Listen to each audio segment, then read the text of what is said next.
It's 1:37 a.m. in the sixth circle of hell. And you're listening to Night Call.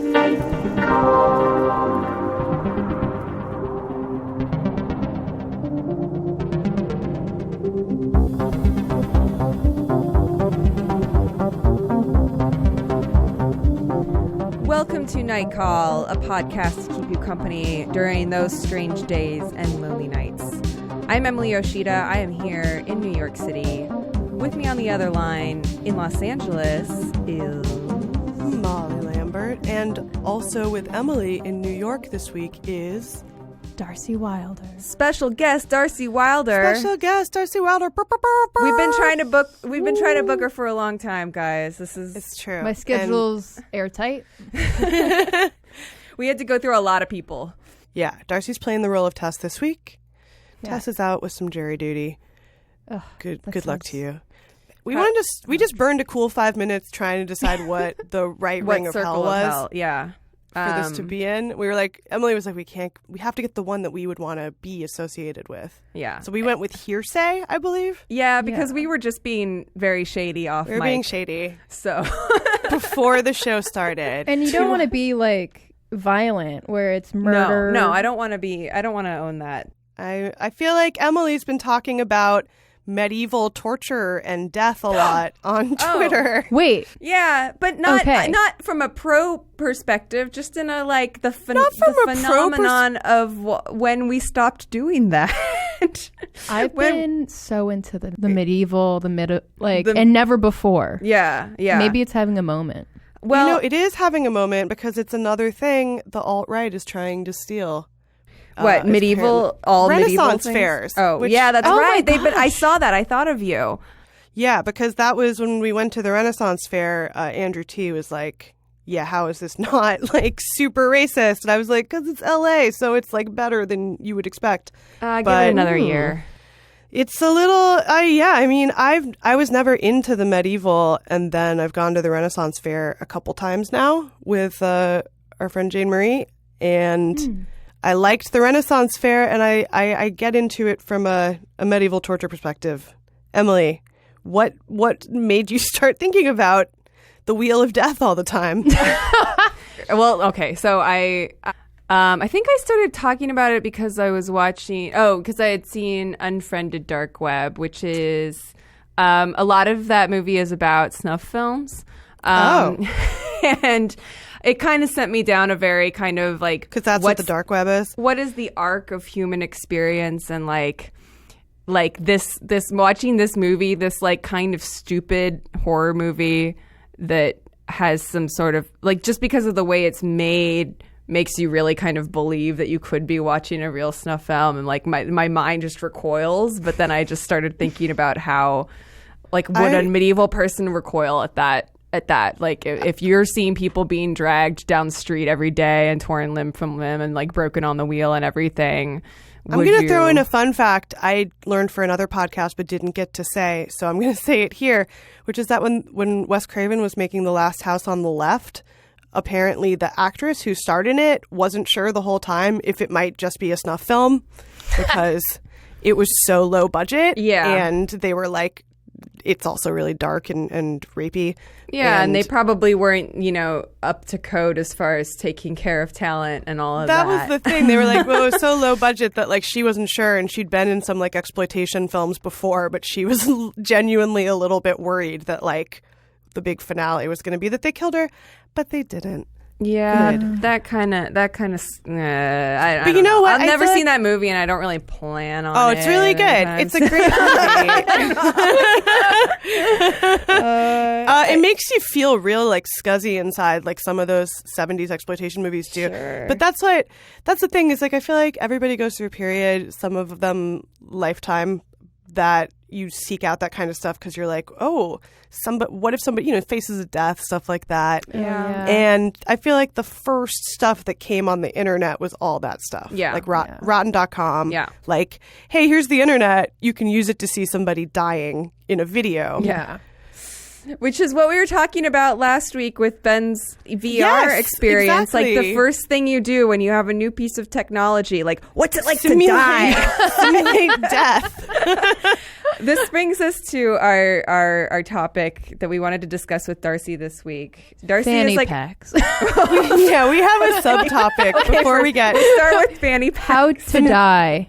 the main in a fanny pack. the main thrust of this And also- episode is this episode is called Darcie's Inferno. It was inspired by Darcie's obsession with Dante's Inferno. We'll get to that in a moment, but first, Fanny Packs. Darcie, Oh, yeah. Yeah. Can you tell the world have who you are? Boosh on I'm Fanny Darcie Pack. Wilder. I'm on Twitter. I'm 33333 33334 33333. I messed up when I was trying to tell my husband what your Twitter account I just say it's a bunch of three. Like I can't believe you know how many threes are in it, but you've said it it's so many times. It's 9 in the beginning and then 5. Is And it the a satanic code? The code was that I had an anonymous Twitter so that I could get a 9-to-5 job and not have it be traced to me. Yeah. How's that working out for you? I quit to be on follow my dreams of being on Zoolander 2. Show business. And I'm on Instagram where I've been doing Hell Month after Ladder Month and Knife Month. And I think I realized you said when you were doing the glass bricks, and I couldn't stop seeing glass bricks everywhere. Now I see ladders everywhere. Yeah, when did you start doing the themed months? Was Knife Month the first one? Yeah, because this teen I follow from New Orleans, I mean, it comes from like Stan Twitter and like, you know, the underbelly of maybe anime Twitter. And it was just like, I think taken from a culinary blog, and it was just June is Knife Month. And then they like took that. So then I was like, I'll just post pictures of knives. And then I figured out that I really like a theme. So I picked, you know, the most boring one, which I thought No, was that's the ladders. thing about picking a theme for your life. Like when I was doing the glass bricks, like at first everybody got into it with me in my life. And then eventually they were like, you have to stop. Or, So like many interventions. You're not going to get them all. Well, I like the idea of having a month cut off where you have to stop thinking about it after that month, because I know people are still sending you ladders, but you're like, ladder month is over now. I mean, It's all the Hell Month. comments on the posts are bring back ladders.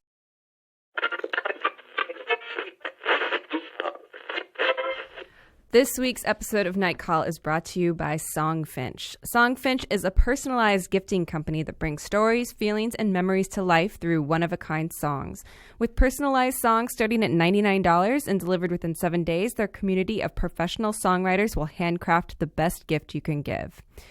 I didn't know about Songfinch before they sponsored Night Call, and once I learned about them, I was immediately obsessed and told everybody I knew about them because it's such a completely unique way to make somebody's event or birthday, or even there doesn't need to be an occasion, just like have a song written for somebody. It's the kind of thing that you'll never forget. We had a song written for us as part of the sponsorship, and like I feel like every time we have this ad we talk about how much we actually listen to it because it's so amazing. When you opt for the song from scratch option, you actually have the song written from scratch, and you get to kind of get an introduction to your songwriter and give them just some ideas and talking points that you want and a feel for it. It's really like you commission a song. It's kind of incredible. Personalized songs start at $99 and they're delivered within 7 days. And once you get it, your song lives on a personal URL called Your Story homepage, where you can listen to the song, share the song, read the lyrics, learn about the songwriter, all of that. So use promo code CALL, C-A-L-L, for $20 off your personalized song from scratch on songfinch.com. That's promo code CALL, C-A-L-L, for $20 off your personalized song from scratch. And as always, here is our personalized song from scratch called Night Call by our songwriter, Rich Lowe. It is amazing. Please enjoy.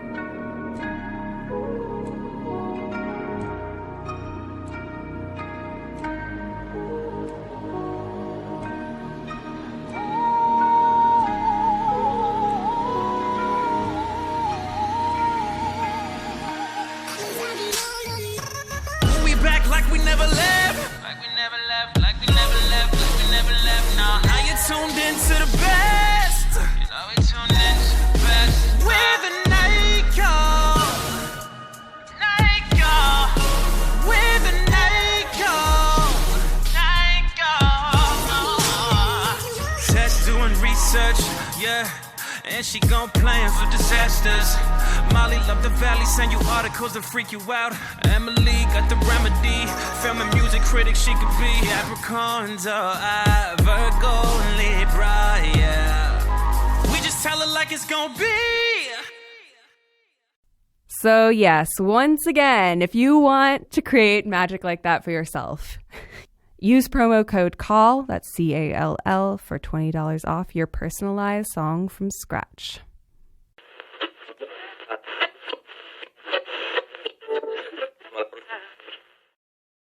I was thinking about you and Sailor Moon last night because I went to the observatory. I went on like a journey into my soul. I saw where your phone died and you had my to... phone died and I went What down a the wrong journey. side of the mountain, and then I don't think it's hitchhiking if you convince people to let you take an Uber with them. But it's all, Basically. it was It's the basically newest hitchhiking. form. I was like wearing my fanny pack. That was the whole thing. Actually, was that I downloaded my stuff into a fanny pack, so I only needed so I didn't bring my wallet. And then I was like down on the other side of the mountain, and I was like, oh, I didn't bring any of my stuff. So like all I have is my wiles. May I ask what type of fanny pack, perhaps? Is there it's a brand? a beautiful fanny pack I bought at a store in Echo Park that is a gift shop. They had them outside on the models, and I said, how much is this? I think it's like fake East Bay. It's like East Bag. Oh, yeah. I was And looking it's at $7, and it has multiple. I'm going to take a picture of it and post it on the Night Call Instagram later. Yeah. This is a fashion podcast also. Emily, could you Tweet tell your pack. Could you tell our listeners about your outfit today? Oh, it is. Yeah. My outfit was described. I thought that it would make Molly happy just because I was wearing both my jack-o'-lantern shirt, which I got in Tokyo. Or no, I got it in Osaka. I got all my good shirts in Osaka. And then my Dodgers hat, which, because it's just a horrible day today in New York, it's very hot and miserable, and I was telling Darcie that the hotter it gets, the more I just start to dress like a child. Just wearing like what I imagine a kid wears when they go to a theme park, so that the parent never loses track of them because they're wearing like a bright color and like a hat. I like that style too. I realized I was dressed as Ness from Earthbound recently. Fanny packs. Yep. Yeah, so packs. fanny packs. Yes. Mine fits my phone charger, which I find helpful. Oh. But I Yeah, never- is this the one right here? Because I can see you have a lovely black Herschel Thank you. fanny pack. I got this in the mail today, Oh, nice. but I've been using, my friend Chrissy gave me a fanny pack in 2016, and I was like, this is perfect because it's an Arizona iced tea fanny pack. That's the pattern of, the green tea with honey. Yeah. Oh, it's great. And I tried to wear it, and I was like, the zeitgeist was not where it needed to be. Yeah, right now, Yeah. you could rock that. And Oh, everybody would, so I've yeah. been using that, and it's great. But Who told people to wear fanny packs over their shoulders? I really dislike it. You I came out think- against it hard, and Oh, then you were yeah. like, this is my most controversial opinion. And I felt so guilty too because people were tagged in the comments, and I was like, it was a moral judgment I cast on them, and I don't think, like, I try to avoid those, but it's just like, it seems really cloying to wear it around your shoulder. You have to, You Like, have you're to have trying you have so to have hard. something heavy in it in order to do that. Otherwise, it'll just fall off your shoulder. I only know this from experience of trying to wear. I will admit it on the air here. I tried to wear a fanny pack over my shoulder once at Coachella. I don't know why exactly. For some reason, I thought that it wasn't going to work around my waist with whatever I was wearing. So I was like, I'll Right, get well, it out makes of the sense. way and like It put changes the silhouette. Yeah. If I it think I made had any some kind of practical long. sense. So Yeah. I also tried in 2015, I impulsively got a JanSport one that I since disposed of because I was like, when are fanny packs going to come back in? And I was trying it out, and I was like, why did I spend $20 on this dumb bag? And I tried it as a shoulder bag, and I was like, well, this will never work, and like donated it. But I just think it's like trying so hard. Yeah. And if I wanted a shoulder thing, I would just have my backpack, but put that's nothing what I'm in it. saying. Is like a fanny pack is for when you don't want the shoulder weight of a backpack. But I hadn't noticed it yet. I feel like it was only in fashion magazines Yeah. at first. And then it's like one of those things where they're like, models off duty do this thing. Wouldn't you like to be like a model off duty, just in the street wearing fanny pack in a weird way? Yeah. And then I saw it for the first time in the wild last week at this podcast, because the podcast studio is on Melrose, which is where all the hype beasts in LA hang out. And I saw like a lot of teenagers doing it. And I was Doesn't like, it just fall off, and don't you just look like a fool all the time when you do it? Like, doesn't No, it just they slip all- off constantly? it just was part of the look. I think there's maybe like nothing in it.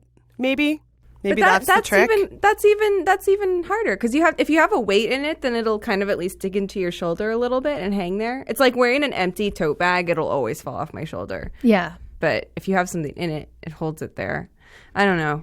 We should probably move on and talk about hell, but Yeah, speaking of It's an hell, adjacent subject. yes. well, there are no teens out today because it's too hot even for the teens. It is so Oh yeah, Oh I my heard there's a gosh. heat advisory out there today. so goddamn hot. Yeah, the heat advisory is until 8 p.m. tomorrow. Oh my god. So nobody's miss that. outside. You don't want to be outside. I'm I- very happy to be in this studio. I was gonna try to go out to LA, but my brother was there, and he was like, "Save Don't do it." yourself." Yeah, Wait now's for not a good September. time. It's on fire, or will be at any moment It will be soon. for months.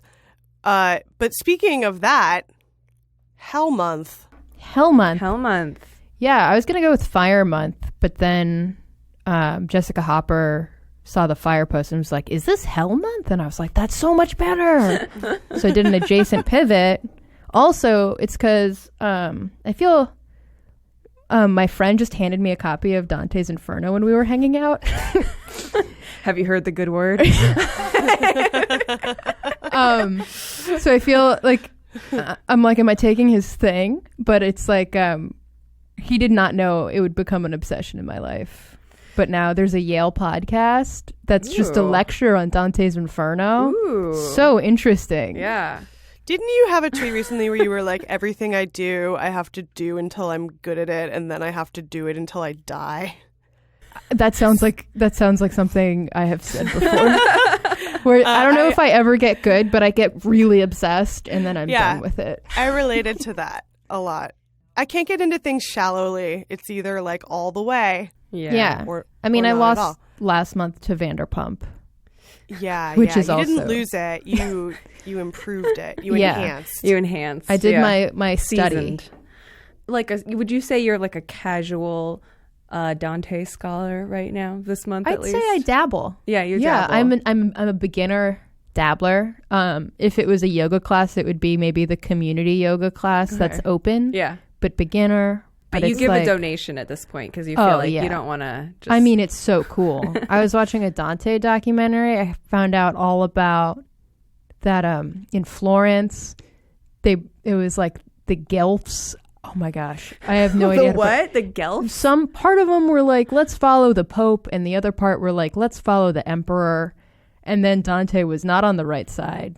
He was exiled, which I guess happened Yeah.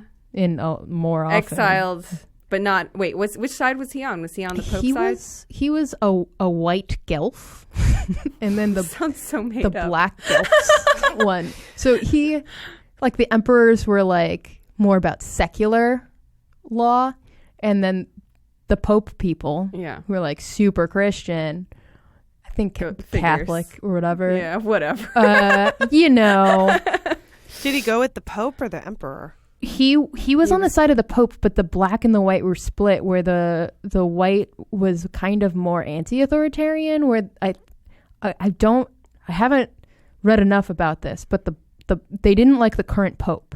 When you finish So the they lecture challenged series, the Pope. I'll do another one and I'll recite it. But like they didn't like the current Pope, which seems kind of like anti-authoritarian, like to doubt a religious leader Right. in medieval time or Right. Middle Ages And or whatever. it back was. when the Pope was still seen as the actual hand of God here on Yeah. earth. so was he exiled from Florence? Yeah, never to return. Well, guess what? The Italian couple that gave me a ride in their Uber last night were from Florence. Ooh, it comes full circle. Dante. Have you watched any of the Dan Brown movies? I don't know why I said that first instead of read the Dan Brown books, but watch the movies. I don't know if- I also Seems like the that you first said off. the Dan Brown movies instead of the Da Vinci Code. Well, I couldn't remember what it's called. I was like, it's Dante's Circle. Dante's. I just had the harsh realization that the Da Vinci Code is Dante's Inferno adjacent, and it's a little upsetting. No, it's okay because like Christian mysticism is the most fun part about Christianity, right? Yeah, I think that's All why the I weird started stuff. getting into Dante. Like, noted scholar Jeff Rickley handed me Dante's Inferno, and I was like, "Oh no, Because This is my new love. Yeah, it's because we're the counter force, dark enlightenment. We have to study all the texts in order to come at it from the complete opposite angle. Well, I started to like realize I was on the brink of a rabbit hole, and I don't want to bring this up or get too deep into it right now and I can't really. But just like reading the thing about how now they think like the QAnon people are like Italian. They were like it's born of like this Italian anarchist like tradition, and then a novel was written around like 2001 or something about it. It's called Q, but like whatever. I was like, now I this do sounds, want you to. This sounds interesting. I want to Yeah. know all about this, but then I was like, I can't. I feel like I'm going to get into that in like 3 years. Yeah. Where I'll be like, guys, We're gonna get into it because QAnon is gonna be the leader of America. oh my Well, god. but now they're Forcibly saying that it's injected. Now there's a theory, like even among people who like are more adjacent to it, that it is just a giant troll job by. It's all a troll. That's the whole thing about it. but like that it was planted as a Wait, by leftists Yes. though, and anarchists, Yeah. instead of just But, like like, one to of make their people own look trolling. crazy, which is. Man, there's too many layers to all of these Yeah. things. That's why I was interested in this though. It's like, oh wait, they pranked like 8chaners with something based No, on like that's what we have to do. We have to out troll the trolls. Yeah. We have to counter troll the racist trolls with like, I mean, Darcie, obviously you've been a part of weird Twitter for a long time, as have I and Emily, I guess. Like we're all adjacent to. I've been an admirer from afar. I I don't feel know like that we're I could all ever say I adjacent was to a- weird Twitter, and there was a point at which like weird Twitter, some of it split off into the alt-right. Yeah, or like the having the same jokes but saying it's ironic, and then it's just like, oof. Yeah. Right, which is Yeah. how like Vice paved the way for that. Yeah. And then a person whose Like, name I literally. won't say that I hate, Yeah. literally is a racist fascist now. So And ruined It a wasn't whole a line joke. of shirts for everyone. It was the first time. Like, everyone always wore those shirts, and then I saw one in a thrift store, and I was like, finally, it's, oh, no. And so I can Yeah, never time wear has it. It was gone. $20. Well, which is like it's not the first so time those cheap. shirts have been. It's like a 80s thing. It's like an 80s hardcore thing. Yeah. Like it's not the first time that the Fred Perry shirts have been used as a fascist branding. You'd think that they'd go for something that's already tainted, like just Hugo Boss stuff or whatever, but Yeah, like It's something so on their side dorky already. that they just like having a uniform is so dorky. Wait, have I you mean, seen their initiation videos that are so dumb? Like, they just get, like, lightly punched by each other. It's like a weird... it's like No, the because softest that- Fight Club. Yeah. I like that's like one of those things where I'm just like, no, I don't want to see it. It's like Faces of Death. I'm like, ew. Yeah, Yeah. you can never No. unsee it. Yeah. I don't want to see it. I don't like. I mean, I saw them in real life, and I felt like physically repulsed. and Yeah. so Yeah. that's Wait, how I feel about it. Speaking of stuff like that. Speaking of do you guys- hell, it all comes back to Speaking hell. of hell, We have a night email this week that we want to read. And as always, if you want to give us a night call, email, text, whatever, you can reach us at nightcallpodcast@gmail.com or 1-240-46-NIGHT. we're going to do a 2008 episode coming up soon. So leave us all your questions and emails about your thoughts and memories of 2008 and the 2080s. It's truly my lost summer. Anyway. All right, so this is an email from Brendan. First time caller, emailing because it's expensive from a foreign place. Oh, really? Does it really cost more money to call from Canada? I can't believe I don't know this. Anyway, long-time listener, shout out Girls in Hoodies. Thank you. I was thinking about the ghost-heavy early podcasts, and I was wondering if all the monsters and ghouls of the world fought, wouldn't ghosts win at all? Are there seemingly immortal demons, zombies, mummies, vampires, the career of Mel Gibson, do at the end of the day have a weakness or something to defeat a ghost? How do you defeat a ghost? Avenge the ghost in real life? That would be exhausting for everyone to do, and they could still mess in your mind until they vanquish their foes. Says, thanks for the pod. Frasier, Brendan from Canada. That was Frasier is like in place of sincerely, which I appreciate. Yeah. Yeah, also Brendan Fraser. Oh. Frasier has a greeting, though. Is Brendan Fraser Canadian? I don't know. He seems like he could be seems like he Canadian. would be. I think He's might like be. Seems too a nice. little you're just thinking of that because didn't he play like Dudley Do-Right? Yeah, probably. I guess Wearing that's a Canadian. Canadian Ranger. Okay, so how do you defeat a ghost? Given everything that we think we know about ghosts, which... I like how they started it with sort of a Monster Mash angle of like there's a fight between all the ghosts and monsters who's going to win, and that they were just jumped right to ghosts are automatically obviously going to win. But I feel Whereas- like ghosts... Sorry. No, go ahead. I'm wondering if ghosts ever... I don't know if they're competitive because they seem like they haunt and they're just like for sport. Yeah, I don't think Like, that they what's to really win? have like a militaristic bent. All ghosts are ghosts for very personal reasons. Well, from what I understand, from what I know about ghosts, if a spirit doesn't, ascend to heaven or go down to the depths of the Inferno, then maybe it's like they come back to Earth to haunt until they achieve some goal, is what I imagine. Yeah, I mean, I feel like when I think of like a bunch of ghosts banding together to do something, it's like very much, I think it's on shaky ground. Like, even like Haunted Mansion, when they all get together to have a party or whatever, I don't know. Do you think the ghosts would party together? I feel like they'd all be loners. Maybe they try, but they like in Casper, the three brothers kind of hate each other. Yeah. But they're like, ugh, we're like, who else? Yeah. But That's what Interview with the Vampire is like, too. I think just like immortality, you have so much more time to get sick of people's personal quirks. yeah. And they're not going anywhere, so there's no scarcity of like, Right. oh, I'll just spend the next... Scarcity. I guess what I'm saying is that I question that this fight would include ghosts in the first place. So it's zombies.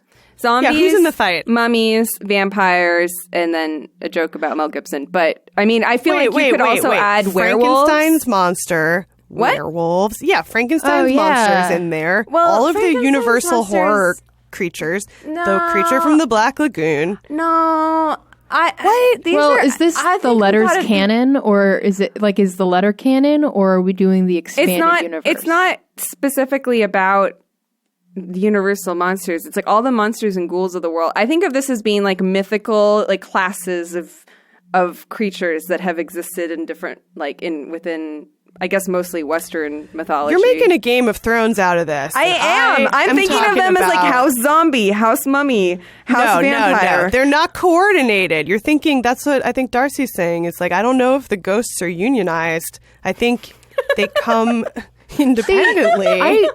While I'm not sure on the definition of mortal plane, I think that the ghosts don't exist on a mortal plane. Is that I'm not?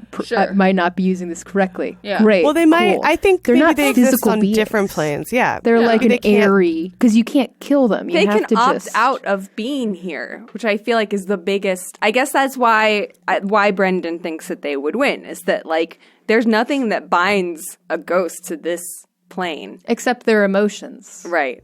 No, they're that's why you haunted. gotta mess with their emotions. They have to haunt someone. They're haunting someone because something didn't go right in their life, and they have to come back, and they're trapped on Earth until they resolve it.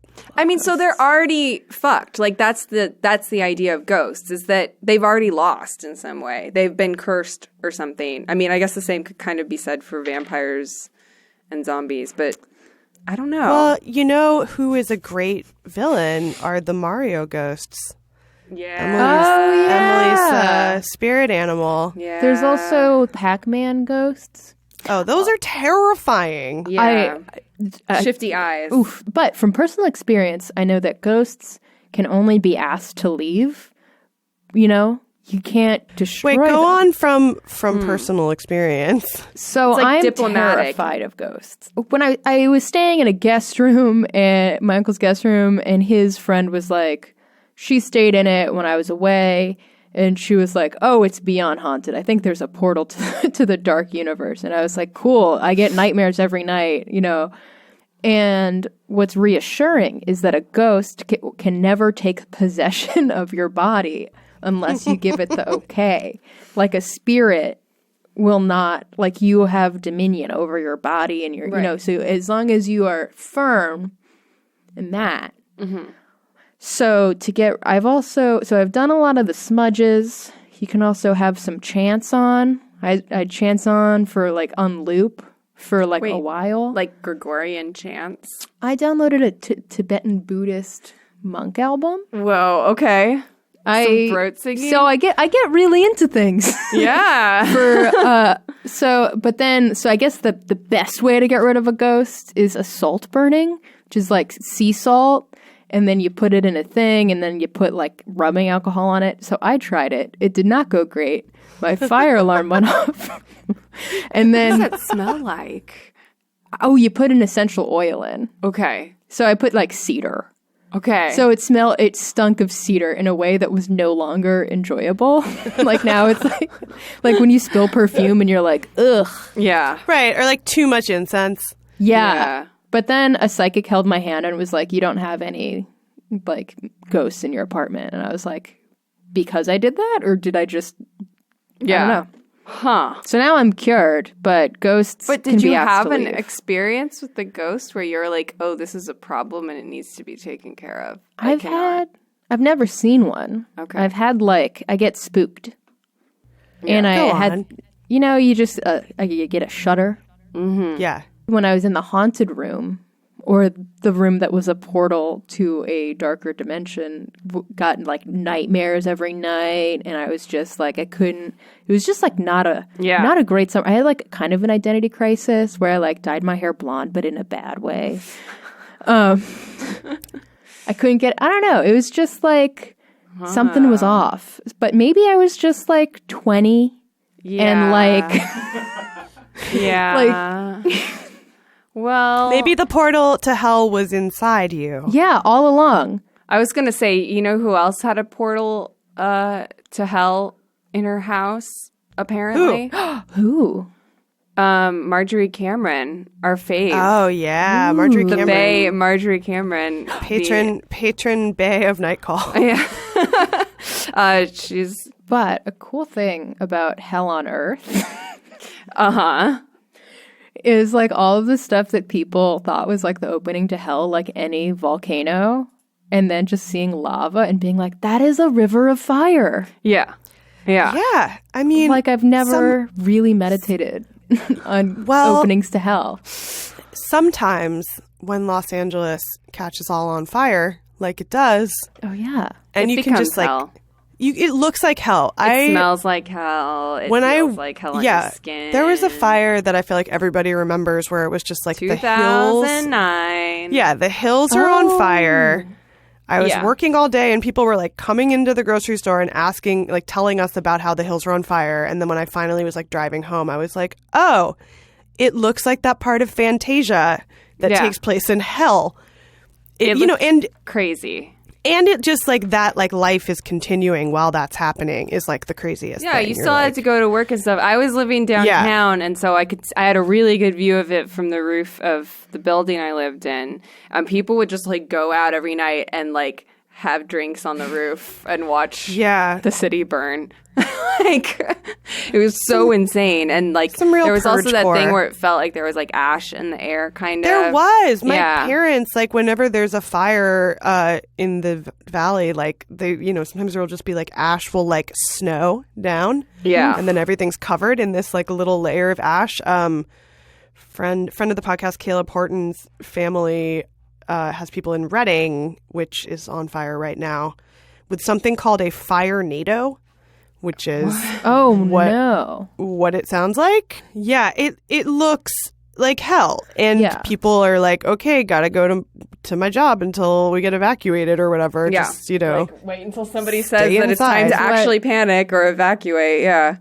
I would feel personally responsible for putting out the fire. I'd be like, what am I doing? When it's that close, yeah. Yeah. Just like take all of your like Fiji water bottles. So what we're saying is maybe hell, maybe this is hell. What if this is hell? Do you know? Dante's Inferno It's is also the place on It's also like astounding to me that hell is uncomfortable. Where it's always like, oh, you always hear like you go to heaven or you go to hell and hell is like hot and whatever. Mm-hmm. Then I read a passage of what it's like and I was like, I don't want someone like breathing on me. Yeah. Wait, so can you go over what some of the different descriptions of that you've read so far of these different circles are? Like, what are the unique tortures of each one? Because I don't know. So purgatory is like the chill thing where it's like they just didn't hear about Jesus. Yeah, yeah. And it seems just kind of like boring. Like all the Greeks are there. And babies, right? Yeah. Like unbaptized babies. Yeah, which is pretty fucked up. Yeah. Oh, yeah. So, but they changed that. They changed that. Yeah. So, Was the cool pope? Yeah. One of the popes. One of the chiller popes in the 20th century changed that. I was like, yeah. I guess they have a pass. I know that the lustful, like the cheaters and whatever, they get flown around in the skies.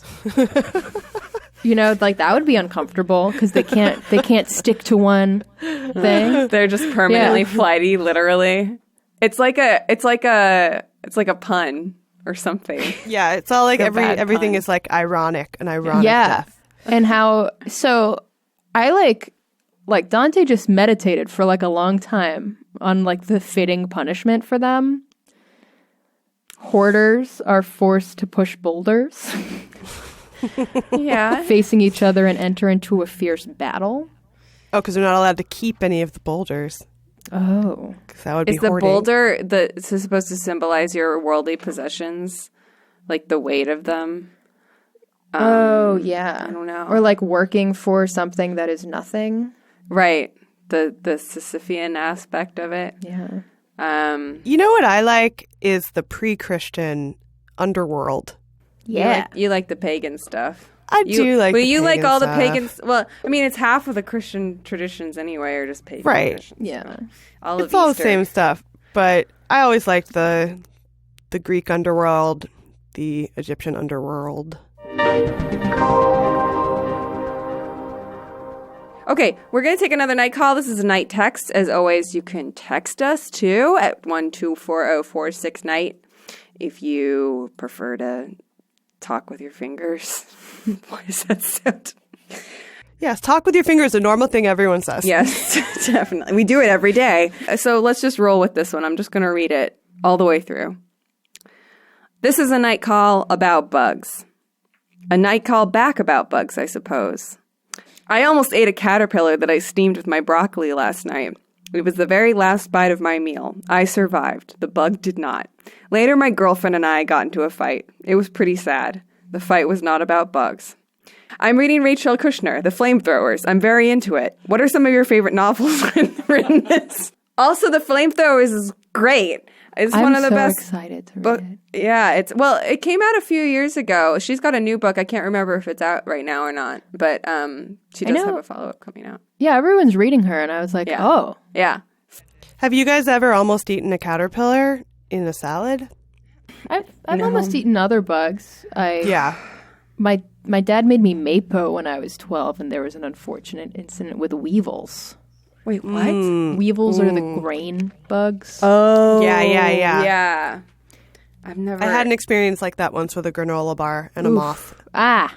Yeah. Oh real gross. Yeah. I see. This is the thing. When you guys were talking about bugs and bees and stuff when I was away, you and Tess, Molly. Yeah. We went real buggy. I mean, you guys love bugs, and I have to say, I would love to be so chill about bugs, but I am not. No, I'm not chill about them. I just respect the fuck out of Right. them. I guess I respect them, but like I have had an insect thing. My mom, who I know is listening to this, can attest. I hated bugs with a passion. I can deal with them a little bit better now. But there was a moment when I was maybe 3 or 4 that I kind of remember, but there was a fly that had gotten into our car and we were on the freeway, and I took out my seatbelt and tried to jump out of the car as a 3-year-old because of a fly in the car. I could not deal with it. But I think that, and I've always tried to get to the bottom of what I'm actually upset about or afraid of with bugs, and it is always the thought or the fear that a bug is going to crawl into my mouth or into my nose. Like when I'm camping and I'm like freaked out about bugs that could be around or in the general vicinity, it's not like that they'll get on me necessarily unless they're stingy or bitey type bugs, but that they will crawl up my nose or in my ear, like with earwigs or something. Like that kind of thing is what really... For some reason, I'm preoccupied with that at all times. So this is my nightmare. This our night caller has described my nightmare. So it's fear and respect. You respect them guess. like Molly, but there's fear there. I just don't want them inside me. You know that thing at the Natural History Museum where it's like what the grass looks like, really gigantic? Yeah. It's Oh, not yeah. like a millipede. Yeah. That, to me, I'm like, what if they were big? At least they're small. Yeah. What if they were big? Well, I could there's deal with them used to better. be. Like roaches are horrible. I'm so terrified of them. And then there's the big ones that the water bugs. Yeah. Right. Again, I'm grossed out by it, but I'm also like, hey, like they deserve to be here. They exist, and so do I. I don't want to kill them unless I like have to, unless it's them or me, which it sometimes is, you know. Yeah. But one of the other night calls we got, which I thought this one was going to be, was about millipedes. And it was about how somebody had killed a millipede and felt really bad about it, and then learned about millipedes and that they like eat all these other bugs that you don't want. And so they were like, actually, like house millipedes, like they can't do anything to you, and they like eat all the other bugs that you actually don't want more. But I also had just killed a millipede, so I was like, man. And then I don't know, I'm just like, it's not their fault they have many legs and we only have 2, and so we think it's weird that they have a lot of legs, you know? Like that's most of what I think creeps us out about it, right? Yeah. Are they using all of them too? Yes, they totally are. That's what's so crazy. Crazy. Also, didn't you say that there was some sort of interspecies connection with like ants protecting something else? I watched this show. Everybody should watch it. David Attenborough's Natural Curiosities. It's all about like biological adaptations, and that was one of the things was bugs that hide out in other bugs' hives and like trick them into feeding them, basically. Wow. It was amazing. Grifter bugs. Grifter bugs, and one of them was like a caterpillar or something that hides out in like a beehive, and the bee and like does this little wiggle, and it's like the same thing a bee queen does, and so they're all like, "Oh, we must feed the bee queen," and they feed it, and They it gets all trick fat. them through dance? That's Yes. incredible. Oh my It's incredible. That's what I'm saying. Just like I got in an argument at a party this weekend with somebody who was saying they were like a humanist, like a speciesist, you know, like that they think humans are the best species, and I was like, that is insane to me. Humans are the worst species, and awful. like, there's so many other cool things happening, like caterpillars tricking bees into feeding them. And the other thing was about the death's head moth, which is that moth that's in the Silence of the Lambs poster. Oh, yeah. That looks like it has a skull on it, and it was yeah. about how like everybody in medieval England thought it was like a bad omen because it only migrated during certain times, and then all these like, you know, skull bugs flew in, and they were like, they know. But apparently they were like, we don't know for sure what the marking is, but what we think it might be is that it like mimics a bee face, and so it like tricks the bees into thinking it's a bee. I thought it was going to be the mark of the beast. It's like, I'm sure the moths have 666. Well, that's what they were like. It's not like, it's just a bug. Like we see it as a skull because that's how our eyes are trained to see things like that. But the pattern is maybe really meant to like look like it's not for us. It's meant to look like the face of a bee head on. Whoa. I mean, when I got my dog, I wondered for so long. I was like, why have I trapped this small animal? Like, I had those thoughts when you get stoned and stare at your hands, and I'm like, wait, what is this? And I guess it's just like interspecies. Like, we just vibe. Yeah. Yeah. Yeah. But it It's seems easier so to vibe weird. with dogs than with Death's Head mobs. Yeah. Well, that does it for this week's Night Call. We're out of time this week, unfortunately. Yeah, thank you so much, Darcie. Thank for you, joining Darcie, us. for joining us. Finally, Big fan. Yeah. Give us a night call as always. 1-240-46-NIGHT. Also, we don't say this enough or like really emphasize it, but leave us a review. Like, really leave us a review. We would like to see more. Like maybe you want to write us a night call, but you don't really have a question. Channel that energy into writing us a review, and we would be really, really grateful. And I check them all the time, especially recently. I've been looking at them. So yeah, leave us something there. Give us some stars. Yeah, give us some stars. 5 bugs. Tell us how many bugs out of 5 you like us. How many circles of hell? Thank you. Thank you to Ben Hosley, our producer this week. And thank you also to our sponsor this week, Songfinch. We will see you next week, everybody. Thank you. Thank y'all. See you in hell. See you in hell.